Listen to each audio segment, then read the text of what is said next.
Welcome back. Inclusivity, equality, and peace. Those are some of the goals of two Siouxland leaders who are working to make a difference. KCAU-9 News reporter Lydia Vasquez shows us who they are and what they're doing to help bridge the gap. This is the Sanford Community Center.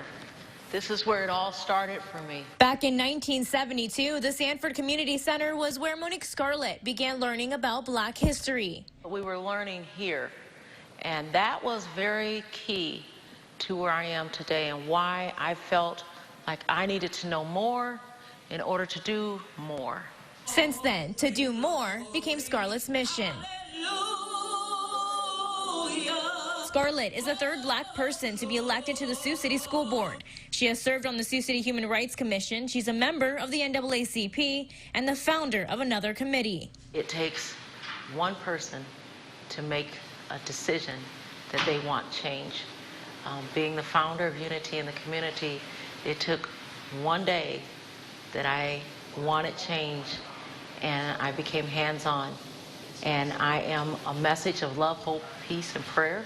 Scarlett comes from a strong leadership background. She says she takes after her mother and grandmother. I have been in different protests. I've marched with the Black Lives Matter young people. I have been a speaker at the Unity Prayer sponsored by the Sheriff's Department and our Sioux City Police Department. I have spoken at prayer visuals. I have spoken at faith leadership gatherings. I have spoken to young people in gatherings at school. I have really pushed forward unity in the community. NAACP Sioux City Branch President Ike Rayford marched alongside Scarlett with an identical mission.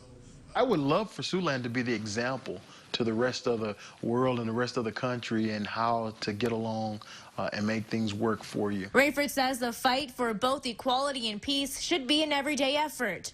In just the past year, his efforts became a reality. We got police body cameras this year.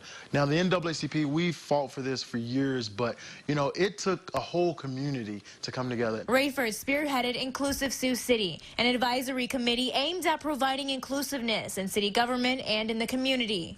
The new committee of inclusion, I am so thankful. Again, my face gets to be there, but I had a team of officers to come along with me. And his mission continues. We want to make sure that, you know, when it comes to economic development, that, you know, blacks they have their piece of the pie.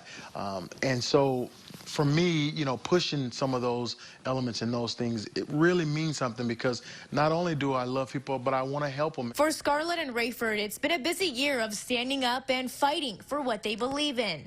Through the test, we get testimonies. Through the trials, we get stronger.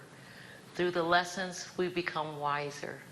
So those are things that I am grateful for, that I'm still here, and I'm still helping in every way I can to anyone who needs it. Their day-to-day lives may look a little different, but their goal remains the same. I love people, and I want to see people prosper and succeed, and I don't care who they are. I want to see them be the best selves that they can be, and if I can have a part of that, even greater. I employ young people to never stop dreaming, never stop believing, never stop achieving, because you can be what you need to be for your community. You don't have to be in the spotlight. You don't have to be in the front lines, but just make sure you're in there somewhere working.